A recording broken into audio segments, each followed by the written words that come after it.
And good morning, everyone. We are live. Congratulations. You made it through the week. Another week of food safety, secure products, food quality, making all the awesome things that we all enjoy, everything that we know and love. And if nobody out there says it, Rod and I wanted to say this to you today. Good job. You did a good job. And we really appreciate all that you do. If you're new to the Food Safety Chat, pull up a chair. We're going to be talking about a specific topic here for about an hour, and you'll be absolutely amazed how quick this time goes, especially when we have a guest like Rod Wheeler on here as well. So, Rod, how you doing today?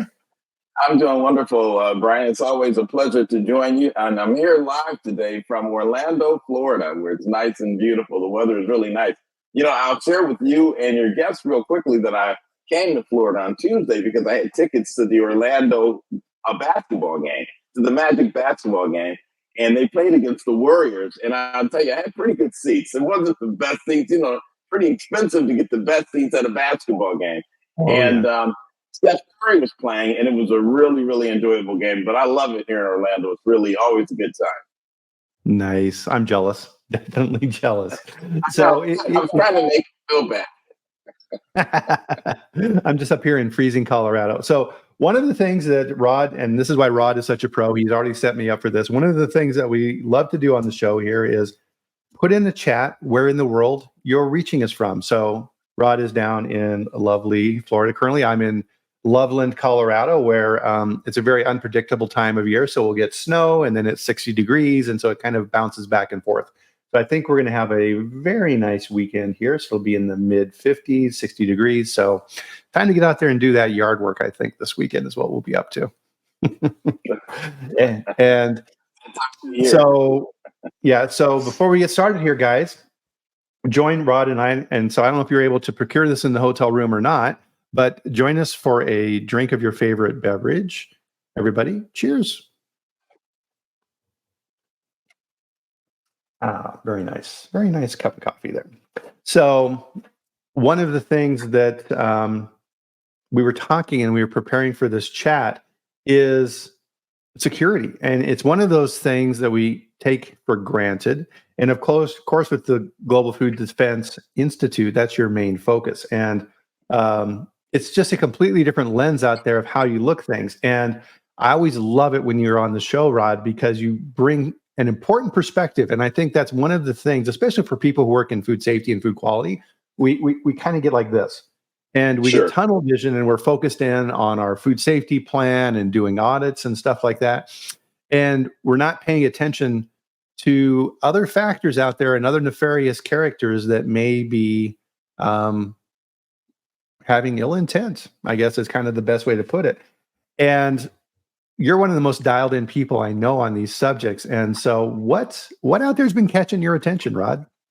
Well, there's a lot going on these days, Bryan, as you and all of your guests know. I mean, the world right now is in horrible imbalance. And, all around the world, we're in the middle of wars and just all kinds of strife going on right now. So as a result of the things that's happening in the world, even here in the United States, we have to be more vigilant. We have to be more vigilant in looking out for our facilities, obviously looking out for our products, our brand, because there's so many threats these days. It's just unbelievable. As a matter of fact, back in November, the director, Christopher Wray of the FBI, issued an alert to all of the critical infrastructures to be on high alert because of everything that's going on in the world.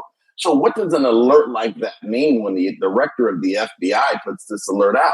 It means that we have to be vigilant. It means that we have to step up our game, so to speak, in terms of the levels of security that we have at our facilities. Here's the thing, and you've heard me say this, Bryan, 1,001 times. We can't think to ourselves, it's not going to happen to us. Yeah. And because when we do that, we become complacent. Many of us, and just like you, Bryan, we remember 9/11. And we don't, we refuse to relive 9/11. Anything can happen at any given time. Real quickly, before we dive into our discussion today, I've been following very closely this bridge collapse right outside of Baltimore, which is near where I live. And you know what? This is so interesting. And I think you and your listeners will find this analogy so interesting. That bridge, I cross that bridge pretty frequently. When I came to Orlando on Monday, That bridge is the bridge that I would typically cross to get to BWI Airport. You know, BWI Airport is down close to Baltimore. Mhm. Well, I typically cross that bridge to get to BWI Airport. My flight left at about 9 o'clock, 8:30, 9 o'clock Monday morning. That was right after the bridge collapsed. But that particular day, I decided to catch the flight out of DCA, Reagan National Airport, so I didn't have to go across the bridge. And sure enough, that bridge collapsed. Now, I use that analogy to segue into our discussion today. Anything can happen at any given time. And so Mhm. we have to be prepared for the worst. We hope for the best, but we're prepared for the worst. And I think that's a good segue into our Uh-huh. discussion today about trailer theft and product theft. Yeah, that's a good parallel on that, Rod, because one of the things that we talk about in food safety is if we're doing our job right, nobody notices because things run smoothly. It's the same in security as well. Absolutely, absolutely. And so that's why, you know, when you and I were talking earlier this weekend, I said, you know, a topic that we really need to discuss is trailer theft and theft of product from trailers.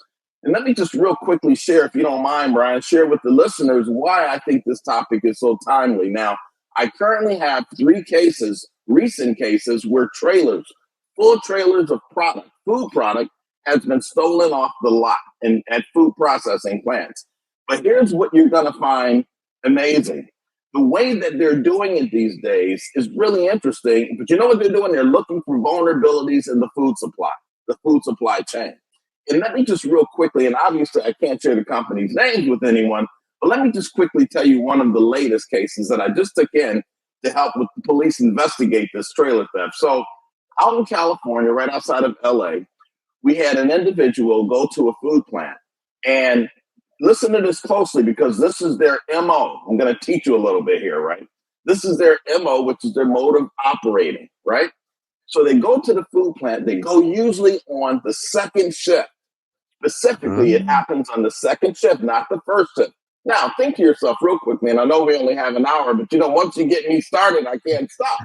But here's the thing. Think to yourself, why do you think they go on the second shift to do this and not the first shift? There's a reason why, folks. And in the interest of time, I'll tell you why. Because on the second shift, usually the second shift workers are either part-timers, they may be full-timers, but you don't have all of the bosses around watching everything. So you Yeah. become a little lax, as many of you all know. I mean, we're all in the food industry. We know how the food industry operates. So sometimes you become a little lax when it comes to practices and procedures on the second shift. So first of all, that's why they choose the second shift. So let's go back to this plant in California. So you have this guy. He arrives at a facility with a trailer. He's there to pick up a dedicated load of this particular food product, right? Now, when I look at the video from outside, the company shared the video obviously with me and with the local police out there. You see the temperature is about 70 degrees. Now listen closely to this, folks. This guy stands outside the door to the shipping and receiving office before he goes in, and he puts a hoodie on. Now think the temperature is 70 degrees. He's going in the building and he puts the hoodie on. As an investigator, I'm noticing this. You know what I mean? Because ask yourself, why would he put the hoodie on going in the building? Well, there's a reason for that. So he puts the hoodie on and he goes into the shipping and receiving office, right? Where the truckers, sort of like where the truckers lounge is. Right. This guy never turned the camera, and this is something else hopefully we'll have a chance to get into, but your camera placement is so important in the truckers lounge, where you have that camera facing. Because you know what this guy did? And not only this guy, the other 2 incidents I'm investigating, they did the same thing. They never turned in the direction of the camera. They never turned their face in the direction of the camera for obvious reasons. So here we go. So they put the hoodie on. They never turn in the direction of the camera.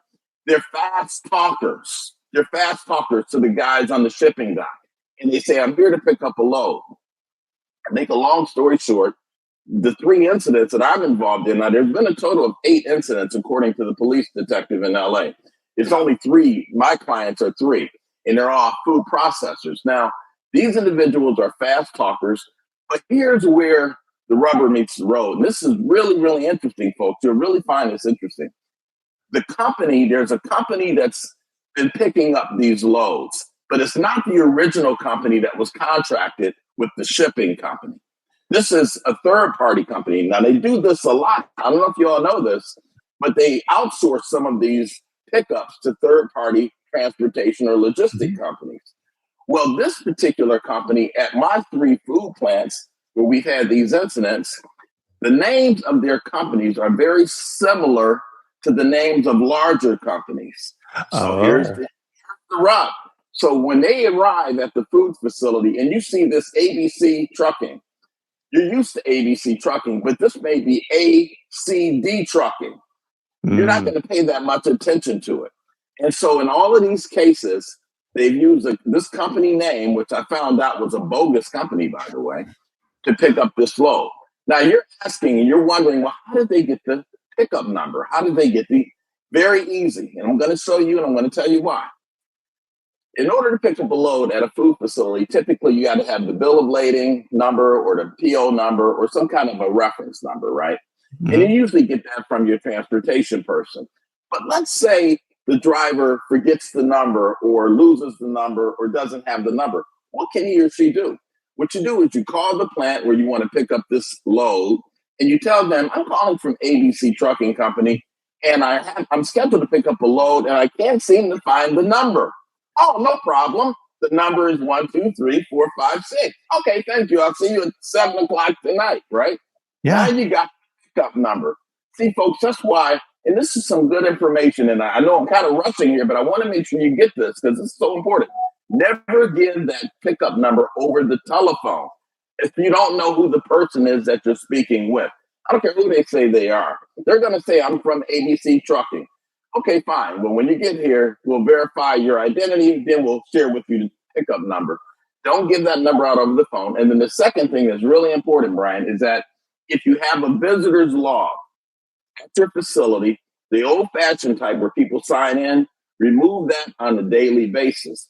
Because what you can do if you're the bad guy, take a picture of that visitor's log. You see all these companies, people's names of companies that visited this facility. This is smart if you're a bad guy. And now you know these companies do business with this company. So when you call, what you do is just use one of these companies' names and say that I'm calling from this company. You do business with them because they're on your visitor's log. That's the world we live in. And these small things can make a difference in, protecting your product. Interesting. Right. And so this sounds like a very sophisticated operation, right? They need equipment, they need trailers, they need tractors, they need graphics on the side. They know what they're doing. Yeah. Well, I'll tell you, and I'll actually show you, we have an advanced food defense course coming up in April, and I'm actually going to show some of the video in that course from a couple of these steps. Now, with the video that I'm going to show, obviously you'll never know what the company is, but what I want to show you is how the graphics, you talk about the graphics on the side of the truck. I want to show you how they had the graphics written, because if you look closely, you'll say, oh, wait a minute, that looks a little suspicious. But if you don't look closely, if you're not thinking about it, we're not looking at the graphics on the side of the truck. No. But I'm going to show you this truck from the video from outside the facility. You're going to say, oh, I see. But you wouldn't notice this normally. Most people wouldn't. Unless they're a Rod Wheeler, then you'll notice it. But other than that, most people just, you don't pay attention to the graphics. You see the guy got a truck. He's there to pick up a load. You got to load the ship. We got to get product out, load them up. Mm-hmm. The other thing real quickly, Bryan, that's really important here, all jokes aside, is that when that driver signs that pickup log to pick up that item or those items, make sure that signature is clear and it's readable, because what we're finding, not only in the 3 cases that I have in California, but the detective shared this with me as well. She said that they're finding in their investigations of some of these truck thefts that there's no way to track or to trace who that individual is, because one, their ID was not verified, which a lot of times in the procedures it does say you should verify the ID, but that's a vulnerability. I'm telling you, everybody's not checking ID. They should be checking ID.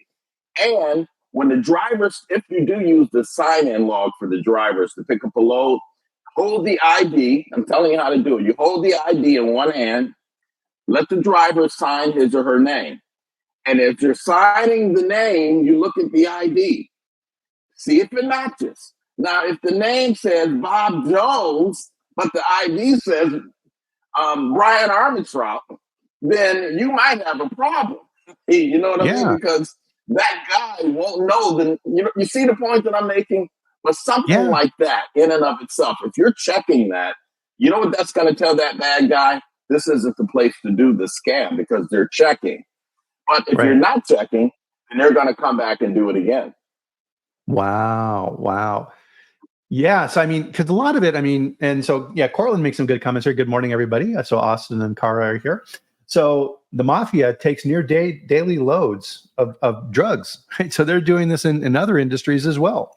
So, everybody's got to look out for this. I mean, so as you think about a food plant, generally, yeah, the shipping department, right? You have the truckers area where they come in to pick up the loads. There's a person who's working that. They're generally behind like a plexiglass shield or something like this, and they pass their information through. Maybe that person working at the dock has, some video cameras outside, like you're saying, but generally they're old, they're grainy. Right. Plus, to your point, Rod, it's at night. And, are they sitting there at that camera going, no, they're not, right? They got all kinds of other stuff going on. And I think, and what I love about having you on the show, Rod, is it's you bring a separate mindset, a different perspective, and helping people understand, no, you need to open up your view. And I think to be successful in those fields that work like this, you have to look at things with a skeptical eye and say, I'm being shown something. Is it real? Is what this person is saying real? It kind of goes back, and I always love this, right? So con man, confidence is where that comes from, right? They're very, very good. And like you said, fast talkers, right? They're very good at getting in there and say, oh God, I'm really behind. Hey, Rod, I'm here to pick up this load. If you can hurry this up, man, I'd really appreciate it. I got to get on the road. I'm way behind. My boss is up my butt. You got to help me out here, buddy. I'll owe you one. I'll bring you a coffee next week or whatever. And if that dispatch even looks up, you're probably, it's a huge vulnerability that I hadn't even really thought of. Well, you're right, Bryan. And that's the thing. We can't be scammed by the scammers because this is what they do on a day-to-day basis. We're just talking about truck theft, but I could go on and on and on. I could have a 5-day course on the different types of scams that's going on more these days than ever before. And you can ask any law enforcement person.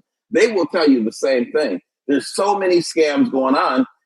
You would turn blue in the face if I were to sit here all day and tell you all the scams that's going on. But let's focus again on transportation. Even with drugs being placed into certain loads, you're not going to believe this. I had a case where a load of product left California. It was destined for New Jersey. When it got to New Jersey, the person who was supposed to be at that plant that particular day apparently didn't show up. So they had somebody else unload the truck. And inside the truck was a whole kilo of heroin. Oh, geez. Great.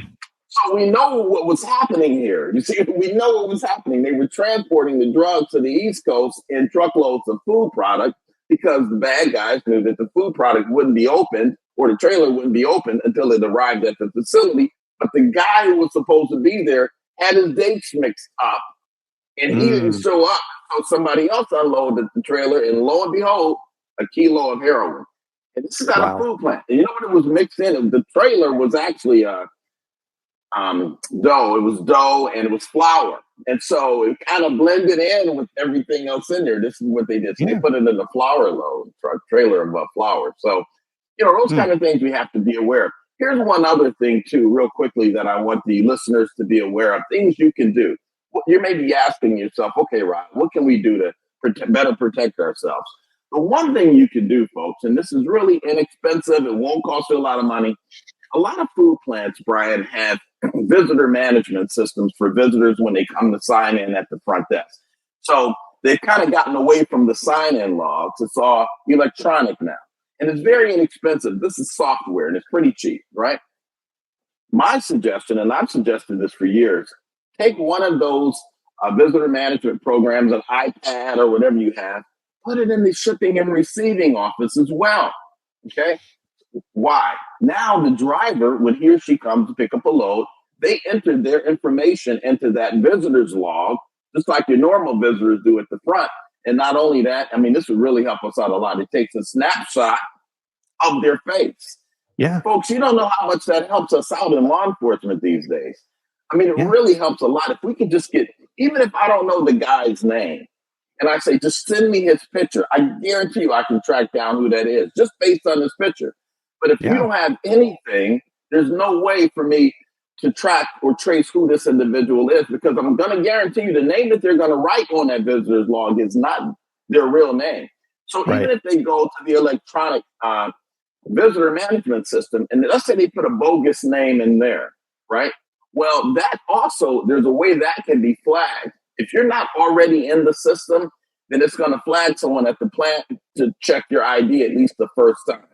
Little things like that, folks, make all the difference in the world.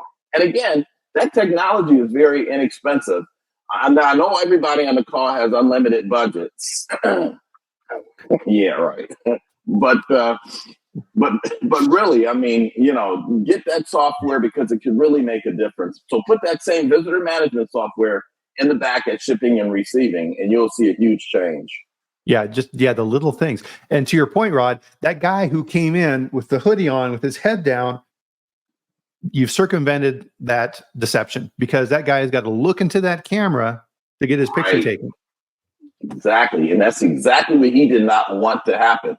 If you can come to this course, and again, I don't want to sound like a commercial, because I really want to show you some things in this video with that guy, because I want to show you the video of one guy actually in the trucker's lounge. And when you see this video, you're going to say, he's avoiding the camera. That's exactly what I want you to see.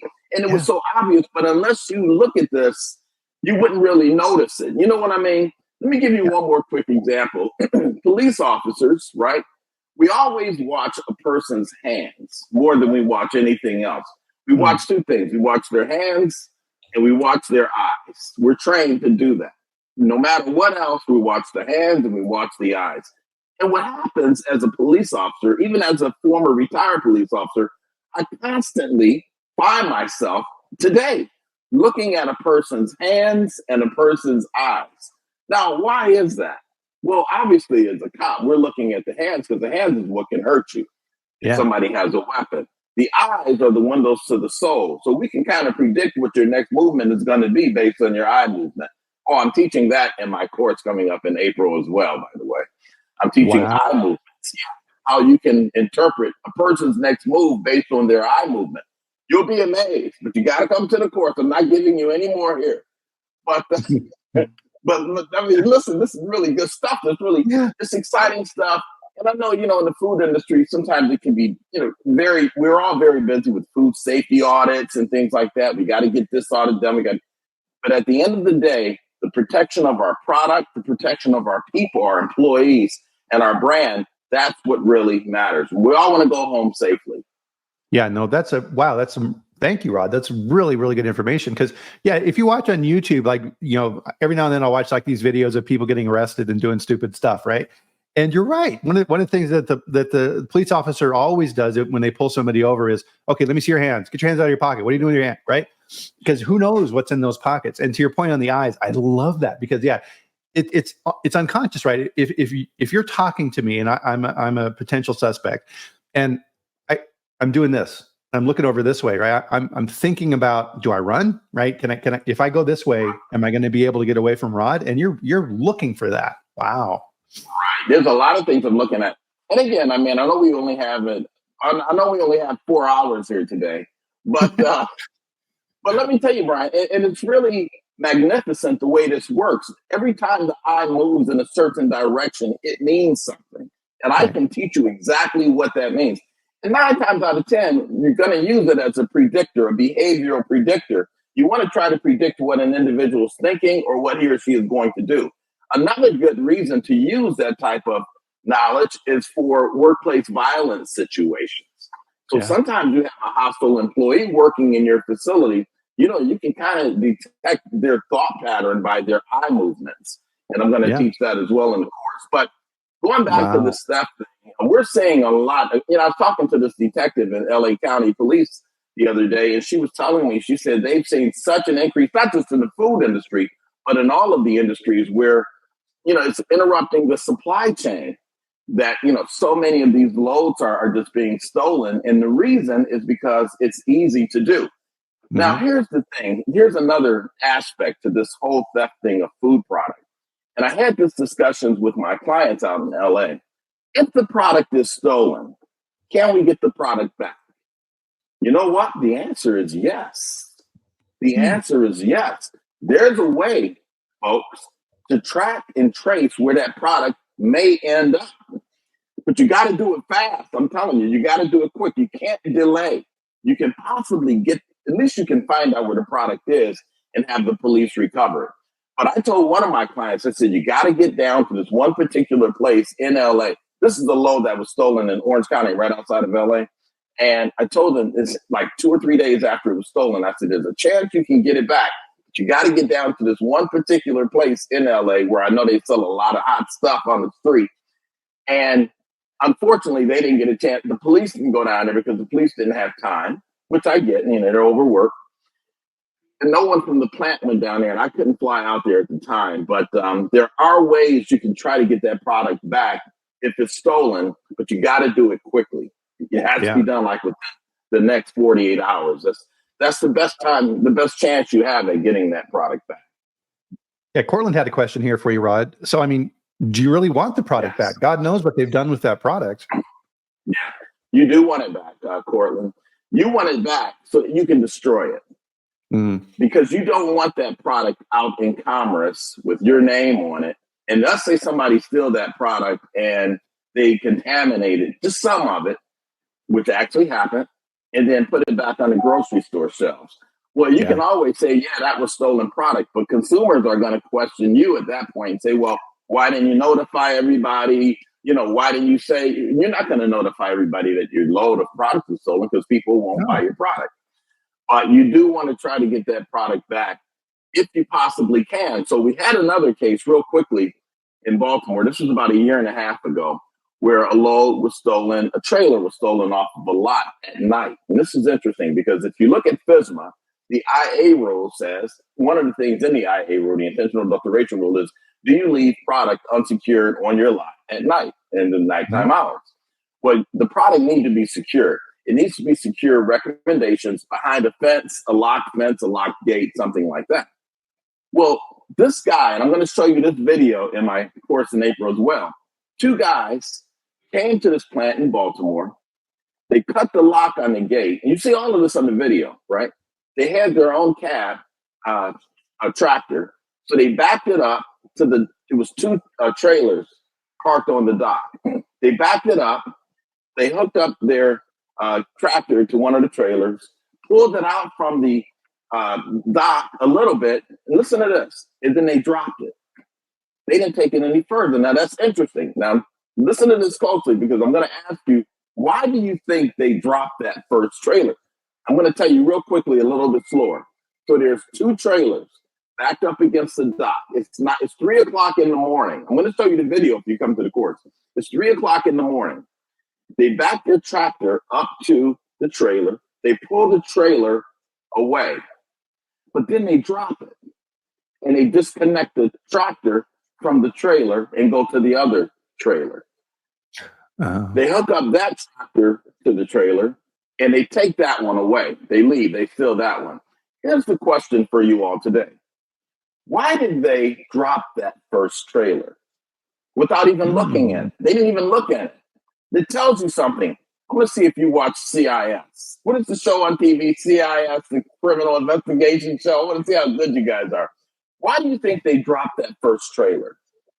I've got to guess, but we'll see what the audience thinks here. Any guesses? Why did they pull that trailer out and then drop it right away and never look at it? Here's my guess. Is that they could tell it was empty just from the weight of pulling it. Who would be able to tell that, though? So somebody who's driven trucks a long time. Exactly. So that tells you, because I mean, I'm not a truck driver. I would probably pull it away and drive it away thinking I'm getting away with something. And it's empty. Yeah. But somebody who knows what it feels like to pull that up. So that's the first thing you want to notice, right? So they do that. But then they walk around to the back of the trailer, they look in it, they close it, they drive away with it, and off they go. Full trailer load of product. When the company contacted us the next day, we immediately contacted Baltimore police. They came out and did a report, and they said, we'll get to it in the next couple of weeks. It's been busy. But you know what I said? And I had my business partner with me, who's a former detective as well. I said, let's go down to the Baltimore flea market. This is a true story, folks. I'm going to show you pictures. And actually, we recovered a lot of the product. I can't tell you what the product was, but you'll see pictures if you come to the course. The product was at the Baltimore flea market. And this product was being sold at like a third, or not even a third, a quarter of what it normally would be sold for in a grocery store. Now, you can't tell me this product is a stolen product because you're not going to ever get it that cheap. But here's where they made their mistake. Here's where the bad guys made their mistake. You know what when they sold the product to the folks at the flea market, you know what they used for display stands? They used the boxes. Well, guess what the boxes had on them? The lot numbers. Mm-hmm. So when the company made, and this is why I always tell my clients, and this is good information, write this down. If you lose product to theft, immediately give the police the lot numbers of the product that was stolen. What the police will do is put that in a national teletype system. And if that lot number comes up anywhere in the country, boom, we can trace it back to where it was stolen from. And that's what we did here. You know, we recovered a lot of that product back for this company. Now, obviously, they destroyed it. We also made 2 arrests. Both of those individuals were arrested, by the way, that came and stole that trailer in Baltimore. So these things do happen, you know. But there's things, like I said, that we can do to try to prevent and at least cut down on some of these things happening. And when they do happen, to help us investigate it so we can find out who's responsible for doing it. Interesting. I mean, so back to your point around time, right? So once you find out that you've had an issue, you need to immediately jump on it. But if you're shipping a full truckload of product, from your example, from California to New Jersey, that takes 5 to 7 days to get across the country, and you don't even know until that receiving company says, "Hey, where the hell's my shipment?" And you're like, "Well, what do you mean? We sent it to you 5 days ago," and then you got to try and backtrack where the heck it is. Now, I know, Rod, that you know most trucks now. I'm sorry. Go ahead. No, I was going to say your scenario there is 100% accurate, Brian. And it sounds like another case we had out of Minnesota where a load was destined for New Jersey. No, the load was destined for Ohio. Well, it should have arrived at the plant in Ohio in 5 days from Minnesota. Well, in 7 days, the plant in Ohio contacted the shipper and said, "Where's our product?" No one knew the product was missing. Yeah. Interesting. So what happened, the shipper notified the police in Minnesota. They started their investigation. The company contacted us. Here's what I wanted to do. I wanted to find out more information about the driver, not even so much about the product. So we started checking, caught up with the driver. And you know what the driver said in this case? He said his trailer was hijacked when he was driving through New Jersey to get to Ohio. I said, okay. And I interviewed the guy. I said, okay, did you make a police report? He said, yes. I said, okay, great. With what police department? He said, the New Jersey Police Department. What do you mean the New Jersey Police Department? You know, which police department? And I could tell where he was going with this. This was all BS. But you know what? Here's the kicker. That driver had 8 loads hijacked from him in his career. Now, if that's not a red flag, you know what was going on here, folks. You know what was happening. This guy was getting paid. Yeah. He was making money. That's what he was doing. But he knew that that was a vulnerability. What you just described, Brian, he knew that was a vulnerability, and he took advantage of it. Wow. Now, so kind of a countermeasure to that, Rod, let's see if this makes sense to you, is in trucks nowadays, GPS like crazy, right? They're tracking all their trucks across the country because they want to be efficient. So if you send a load cross country, you should at least check in on that load during transit to make sure it's actually going to where you think it's going. That could be a potential way to make sure that your product is going and not been hijacked like this. Absolutely. And a lot of companies are doing that, and rightfully so these days. And that technology, the GPS technology, is very inexpensive. I Yeah. mean, worst case scenario, you could just put an air tag, hide an air tag in the load somewhere. And just, air tag is what, $10? Let it Yeah. go with the load. The driver may not even know what's in there, but you can track where that load is. I mean, Yeah. we have to be vigilant. We have to be smart. And I think doing things like that, Brian, will definitely help. And a lot of companies do. I know Walmart, for example, they require GPS on just about all of their shipments these days. And so Hmm. does McDonald's. McDonald's with their food products, because it's better to be safe than sorry. And this, like I said, this technology, the price is coming way down. I remember years ago, as most of your viewers remember, it used to be very expensive to get GPS technology on trucks, and Yeah. now we're seeing pallets, individual pallets with GPS technology, not even just the truck, but I mean the pallets themselves. So Interesting. yeah, we have to do it to stay safe. Okay, well that makes sense because the GPS has always been associated with the tractor portion of it, but never the trailer because the trailers are constantly switching and everything else. But that gets around that, so that's a great idea. Yeah, yeah, and Mm. like I said, we're seeing more and more companies do that to just try to protect their loads. Because here's the thing, folks: at the end of the day, if that product get into the wrong hands or to somebody with ill intent or nefarious purposes, let me tell you, it's going to be your name, your company's name, splattered all over the news, good or Yeah. bad. ABC company's product stolen, FBI on the way. Great. Hmm. That's all, what I mean. That's all you need. And I'm telling you, folks are going to start saying, "Did you hear about what happened at ABC companies? Possibly terrorists got to it." That wasn't even mentioned, but that's the way the story goes. And so, Sure. we in our crisis management course, we actually go through some scenarios like that because that's the reality and that's what happens. But the good news is there are things we can do, and that's why podcasts, Brian, such as this one, I think, and I've always thought is so important because it just gives us those day-to-day nuggets that we need to survive. And that's Yeah. what's important. And we have to look out for each other.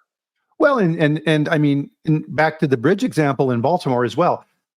The media, right, when they're reporting on stories, they want people to click on their story. They're all in competition with each other, so they're kind of one-upping each other. And we're seeing this with this Baltimore bridge thing. When that ship ran into the bridge and knocked it down, we had no idea what happened, why it happened. But you see all these people on the internet, Twitter, whatever else. Oh yeah, it was definitely this group, and this is we have no Yeah. idea. And part of that too, right, is if your food is stolen, number one, food fraud, one of the biggest challenges with fraud is trying to replicate the product and make it look like the original. Well, that problem is gone if you steal the food because you have the food and now you can do Right. with it what you want. And then you'll see these stories on the media, load of food stolen. Is your family at risk? Details at 10, right? Now you're trying to fight against that. Absolutely. Now you're in crisis mode, which is not the mode you want to be in. So, all of these things that we're talking about, not only just with the theft of the product and trailers, but all kinds of things, workplace violence situations, allowing temporary workers access inside of our facilities, and we don't know who the temporary workers are. But Yeah. going back to that whole issue about truck drivers, folks, that is so important. I mean, I can't really stress that enough. And like I said, we're seeing it more and more. The only reason I think we're seeing these types of thefts occur more in the food industry is because I think these bad guys have identified that vulnerability. And that's the vulnerability I've been talking about for years. Yeah. Many of you have been through my course, and I've said for years that I think our greatest vulnerability in the food industry is the transportation of our products. Why? Because we don't know. And not to say it's a bad thing or a good thing, but we really don't know everyone picking up our product. We don't know them personally. Right. In logistics companies, they change companies, drivers all the time. Let me Right. get a driver closest to your facility. I need you to go to XYZ facility and pick up a load, and that's fine. But do we know who that driver is? How do we even know that that driver wasn't terminated from that logistics company on Friday, but he had the information on Friday to pick up a load on Monday? So he's going to pick up this load and make him a little extra money in the meantime. Yeah. And, this is the Well, I mean, reality. You know.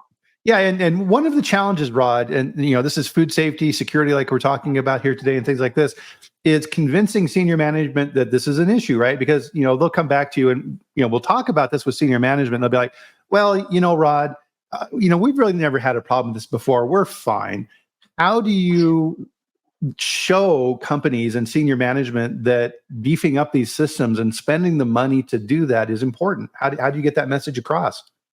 Yeah, I think that's an excellent question, Brian. And I'm asked that question quite often, and you're 100% spot on. You'll hear all of this good information that we're sharing today. You'll go back to your bosses. You'll say, we need to do this and we need to do that. We got to get this in place. And you know what they're going to say? Go back to work. That's what they tell you. It's not going to happen here. No, that's not in the budget. Yeah. Yeah, it's not in the budget. It's going to cost me an arm and a leg. Let me tell you something. Okay, first of all, it should not cost you an arm and a leg. And I've said this many, many times. It shouldn't cost a fortune to ramp up security at your facility, right? It's going to cost some, but not a fortune. But there's a way that you ramp up security at your facility. What do I mean by that? So I have a client now, they're having a new facility built in Indianapolis, right? New food plant. They've asked me to come in early to take a look at the blueprints. Why? Because they don't want to spend a ton of money on security up front, but they do want to spend some. So what is it that they want to do? They want to do it in phases. And that's how you do it, and that's how you save money. So what I did, went in with their construction workers. We looked at the blueprints. We identified 18 areas of that particular new plant definitely need cameras and card access devices. So we get that knocked out. Now they're going to do that the first year. Second year, there's going to be additional cameras. You see what I mean? So you do it in phases. So that's one way that you can approach senior management. The other way you approach senior management, folks, is to share some of these same stories I'm sharing with you all with them.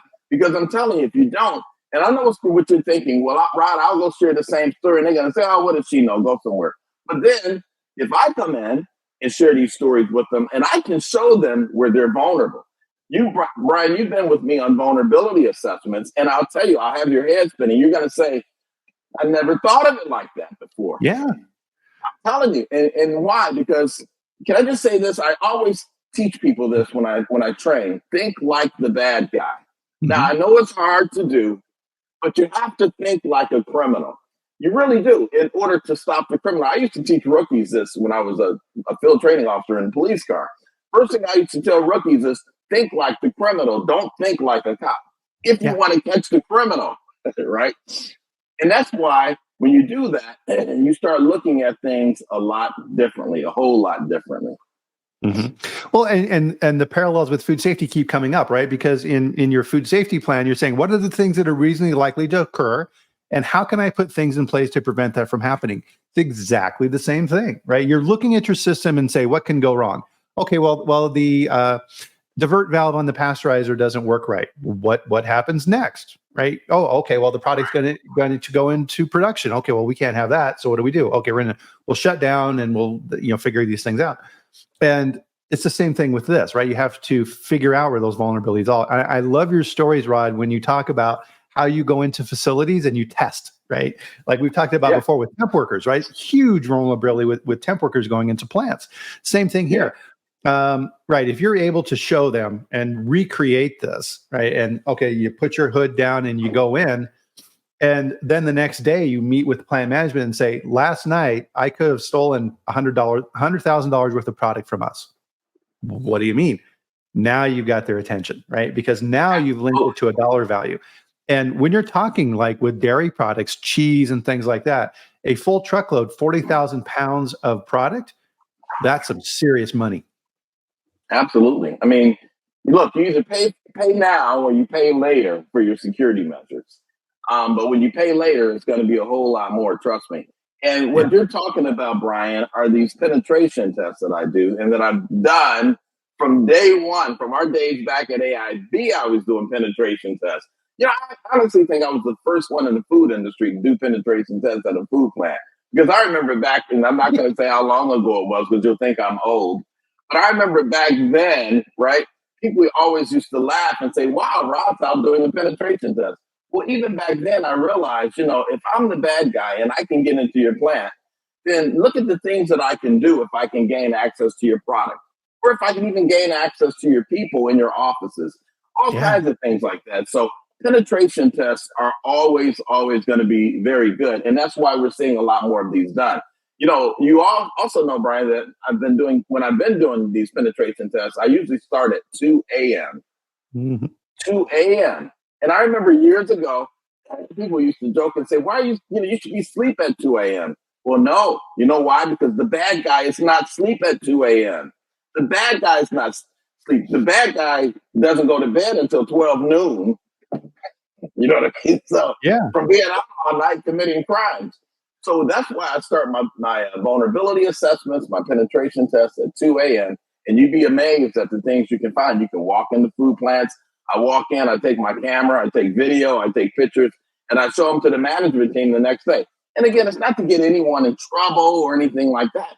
It's just to illustrate a point how vulnerable they are. Yeah. And unless you do it that way, sometimes the higher ups they just don't get it. Yeah. Unless Well, that's a perfect illustration of thinking like the criminal, right? Criminal wants to be there when you're at your weakest, not when you're at your strongest.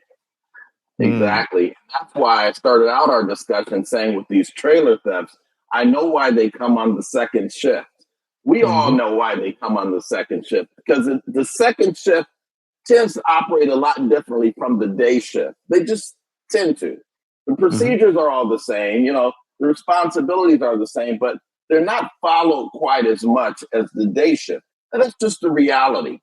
Yeah. We know that. The wannabe Osama bin Laden knows that. The wannabe Sarnea brother knows that. You see what I mean? So we have to just be vigilant. We have to constantly remind our employees and remind each other. Real quickly, Bryan, and I know our time is winding down, but I was at this one plant in Cincinnati, Ohio, and we were doing a vulnerability assessment. And when I do vulnerability assessments, I was walking around the plant with 5 or 6 managers because I want them to see the vulnerabilities at the same time I do. Now, they're going to get a report later, but this is good information. You want to see the vulnerabilities, not just read it in a report. It makes a difference, right? So anyway, we're walking around. So we go back to the shipping and receiving area. And I'm asking questions about their procedures. And there's a driver standing there looking and watching what we're all talking about, a truck driver. So I got on the discussion about truck drivers signing in and knowing who the truck drivers are. So I said, oh, by the way, let me ask you, sir, this was the truck driver. I said, did you sign in today? He said, yes. I said, okay, where? And he said, this is my name here. And he pointed to a piece of paper that had a scribble on it. You couldn't make it out. And I said, okay, did they check your ID? He said, yes. I said, can I take a look at it? And he took his ID, right? Let's say this is the ID. I don't know if you can see it. And he just flashed it real quickly. And I said, oh, okay, great. I said, but I didn't see that. Can you show me that one more time? You know what he said? He said, huh? I said, can you show me that one more time? A little bit slower? True story. He held up his ID. He had a picture on there. You know what? I said, that's not you. He said, oh, you're pretty good, man. He said, it's not me. He said, I lost my ID, so I had to use my son's. See what I'm saying? See? There you go. And, then he did all this talking about how much he loves cops, which even told me more about he probably did. It seems like nobody loves cops. Yeah. Well, it's like you were talking about earlier, fast talkers, right? They've got an answer for everything you say. It was not him on that idea, it was his son. And when he did it slower, I said, that's not you. Oh, he said, oh, you're right. You're pretty good. Oh, gosh. Yeah. Yeah. A little hot in here. He probably said, get this guy out of here. Yeah. Oh, I was going to go back out to my truck and get that for you. He's out of there. Holy moly. Yeah. So training, it seems like Rod is, as we're evaluating this issue and this seems very sophisticated, right? You need equipment and trailers and graphics and logistics and, going into facilities and testing them for their security and things like this. These don't sound like individual people who are doing this. This sounds pretty organized. Oh, yeah. A lot of times it is very organized. You can't tell me that what's happening out in LA is not some organization. Yeah. That's not just a one-off guy. No.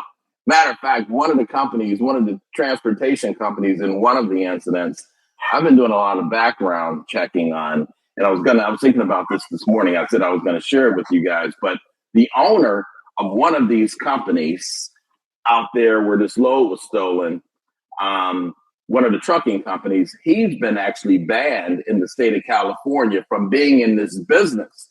Now, I found this on my own doing research, but you know what he did when he was banned? And I haven't got the details as to what the cause of him being banned by the transportation department out there in California, but he is banned. But you know what he did? He started another company in his wife's name. Mm. See what I mean? So there you go. And when I brought this to the attention of the food plant, they said, you know what? We never check those things. And I get it. You just assume this guy is legitimate. He has a truck. You can't go by that these days. You got to really check them out a little bit if you can. At the very minimum, Google and see what comes up. You know what I mean? You'd be surprised. In our upcoming course, I'm going to talk about using the internet real quickly in that course, how to use the internet and Google to do a quick background check on a company and a person, just to find out some quick things for free. A lot of this stuff is free, what I call open source information. So it's free, and a lot of it is government provided. But if you don't know, you don't know. For example, I don't know if you ever heard me say this, but you can go to SSN Validator, SSN Social Security Number Validator. Google that, and you can check a Social Security number in that, and you can see if it's a valid Social Security number and what year it was issued, and whether or not that person who had that Social Security number is deceased. Because another scam, talking about scams that people do, is you use a deceased person's Social Security number to start a new credit file to get credit cards. Who's going to complain? The person's deceased. So that's why we always tell people, never give out a deceased person's Social Security number, because somebody's going to keep living their credit life at least for 60 days. Wow. And so on the Food Safety Chat, we are a full service organization. So here is the link that Rod just mentioned. So ssnvalidator.com. There you go. Yep. Now that's open source too, Brian. Make sure you let everybody know. Don't pay for that, because if you Google it, you'll get some pages that says $14.95, $11.95. No, it's free. If you go directly to the Social Security Administration's website, you'll see a box that says SSN Validator. It's free. Don't pay for that. Now, did I pull up the wrong one then? Is this one? Well, there's a lot of them. If you Google it, you'll get a lot of them. And yeah, I don't want to. Social Security Administration's website. And try it with your own name if you want. Some people don't want to put their Social Security number in because they're afraid the government might know where they're located. Yeah, there's all kinds of different on here. So that may work, but definitely look around and find one that works. Talk about, keeping your head on a swivel and paying attention to stuff. It's a little off subject, but this really caught my attention recently. So I have a friend who lives in the San Francisco area and, out in the suburbs, a pretty affluent neighborhood. And he had said that him and his neighbors had noticed recently drones. So drones just hanging over the neighborhood. And so they're casing, right? They're looking for vulnerabilities in people's homes. We're really going to have another podcast on that. That's huge. That's really huge. That's worthy of another hour of discussion, the whole idea of drones. But I got to say this too. Some of my clients in Valencia, California, they're using drones to secure their facilities and to monitor their facilities, especially some of the farmers. I got some clients that are farmers and they own, they grow harvest product, and they're using drones to monitor activity out on their farmland, which has really been successful. Yeah, it's really been successful. So there's a lot of pros and cons to drones, but maybe one day we'll have another discussion and we'll talk specifically about drones, because what I'd like to show you all are some of the drones that we've been seeing used nefariously and how they're being used. I can show you some of those examples. Matter of fact, I might add some of it to our upcoming course that I've mentioned 20 times. But yeah, because a lot of people would like to know about, how can they prevent drones from gathering information, getting access to their facilities, things like that. Awesome. So I see your comment here, Kiona, on putting together a food business. Good for you. So here's my email. Boop. Drop me a note at this email and I'll see what I can do to help you out. Because one of the things in what we do in food is we all know a lot of people. So if I don't have good answers for you, I probably know somebody who does. So thanks for putting that comment in there. So as we kind of wind down our chat here at the end of the day, and guys, I'm going to put the link in here for Rod's course, which if you ever had the privilege of going to Rod's course, you're going to learn a whole heck of a lot. It's a very, very good investment, and you should really do it. So what kind of points and takeaways do you want people to have for our talk today, Rod? Well, I think the main thing is just to continue to be vigilant, continue to enforce your existing policies. A lot of companies already have policies in place when it comes to shipping and receiving and drivers picking up loads. Folks, you got to enforce that. Make sure your shipping and receiving people are checking the identification of those folks. Make sure they're recording the identification properly. Make sure you get a photo image if you can. I mean, I implore upon you, get a picture of that person picking up that load. It helps law enforcement tremendously, even if we don't know the guy's real name. With the technology we have, and I'm smiling because we didn't have this technology 15 years ago, but we have it now. You can send me a picture, and I guarantee you I can figure out who that person is within probably a half hour. I was walking through the Atlanta airport the other day, and before I even got to the counter to go through TSA, the person behind the counter knew my name. And you know how? I asked him, how did he know? He said, because this technology we use in the airport. He said, welcome, Mr. Wheeler. And I didn't have to show my ID or anything. Ooh. He knew who I was walking up. And I said to myself, wow, if every food plant could get that technology, that would be awesome. Yeah. Recently, that in your book. Yeah, we were traveling internationally and we came back, and they have this facial recognition software now for your passport. Right? So they come up, they scan your picture, and they don't even look at the documents anymore. It's like, all right, welcome back. Yeah, that's right. That's the way it goes. So those are the things I would suggest. Like I said, just continue to be vigilant. Make sure you enforce your existing policies, and then reach out to us if we can be of any assistance. And don't worry about cost or, do we have this in our budget? Let's get everybody safe and protected. We have to look out for each other. And so, don't hesitate to reach out to us if we can help. Oh, definitely. And so, as I promised, here's the link to Rod's courses on his website. So myfooddefense.com/general-1. And that's listing out all of your different courses on there. So definitely go there and peruse those. He's got an amazing selection of courses. And as Rod had said too, one of the best ways to make sure that you are on top of things is to do what we're doing here right now. And number one, we applaud you for coming here and investing an hour of your time to learn these new things and figure out ways to help protect the food supply. So thank you for investing this time with us today. And that's what's one of the things that I really love about what we do, Rod, is there's always something new. There's always a new challenge. We're always increasing our knowledge and we're always growing in this field, right?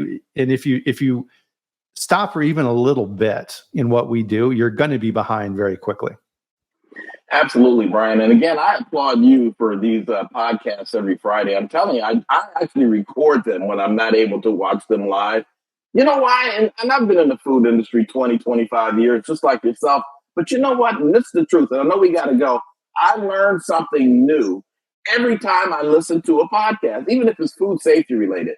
I knew nothing about food safety 20 years ago, 25 years ago.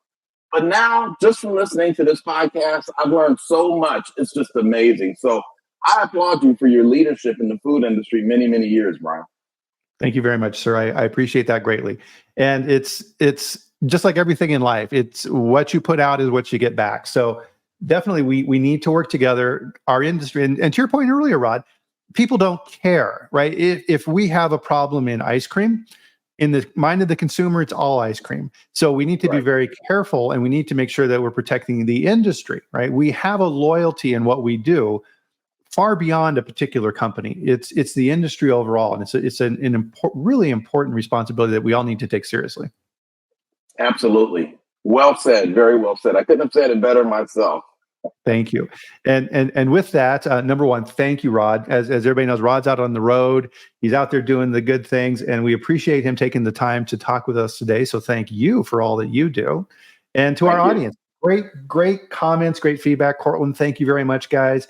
Duncan, of course. So we all enjoy and love interacting with you. And of course, we'll be back here next week at the same time. So 8 a.m. Mountain Time, 10 a.m. Eastern, where we will bring on another amazing guest like Rod onto the Food Safety Chat. So we live stream on LinkedIn, YouTube, and Twitter. So whatever medium fits you best, we're there. So thanks again, everybody. You did a great job this week. So enjoy your weekend. Don't forget about the bad guys, though. And we'll do it all again here next week. So thanks, everybody. Have a great one. Thanks, Rod. Thank you, Bryan. Take care. Bye.